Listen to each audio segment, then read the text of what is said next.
రాజధాని ప్రాంతంలో metro project నిర్మాణానికి సంబంధించి సవివర నివేదిక మరో నెల రోజుల్లో సిద్ధం కానుంది. రాష్ట్ర ప్రభుత్వానికి ఇప్పటికే మధ్యంతర డీపీఆర్ ఇచ్చిన సిస్ట్రా కన్సార్షియం సర్కార్ ఆలోచనలు, అధికారుల సూచనల మేరకు మార్పులు చేర్పులు చేస్తోంది. మొత్తం 73 కిలోమీటర్ల మేర 3 కారిడార్లలో మెట్రో ప్రాజెక్టు రానుంది. ప్రాజెక్టును 2 దశల్లో నిర్మించాలని భావిస్తున్నారు.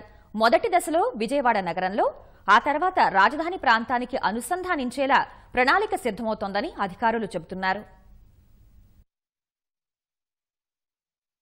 ఫేజ్ ఏ కంప్లీట్ చేశారు వాళ్ళు. ఇప్పుడు ఫేజ్ బి ఇంచుమించు ఫిబ్రవరి చివరికి కంప్లీట్ చేస్తామని చెప్తున్నారు. ఓకే, 10 రోజుల అటు ఇటులో మార్చి కల్లా మనకి వచ్చేస్తాయి. మార్చికి వచ్చాక గవర్నమెంట్లో పెట్టి అప్రూవ్ చేయించుకుంటాము. అది 72 కిలోమీటర్లు ఒకేసారి చేయాలంటే ఫండింగ్ కష్టం అవుతుంది. అంటే ఎయిర్పోర్ట్ నుంచి పిఎన్బిఎస్ నుంచి కేసీ కెనాల్ జంక్షన్ నుంచి అమరావతి, అది ఒక కారిడారు. సో ఆ కారిడార్ని అట్ ఏ టైం టేకప్ చేయటమా, లేకపోతే ఎయిర్పోర్ట్ నుంచి పిఎన్బిఎస్ వరకు టేకప్ చేసి సెకండ్ ఫేజ్లో అమరావతి వరకు చేయటం అనేది ఫైనల్గా డిపిఆర్ వచ్చాక సీఎం గారి దగ్గర డెసిషన్ తీసుకుంటాము.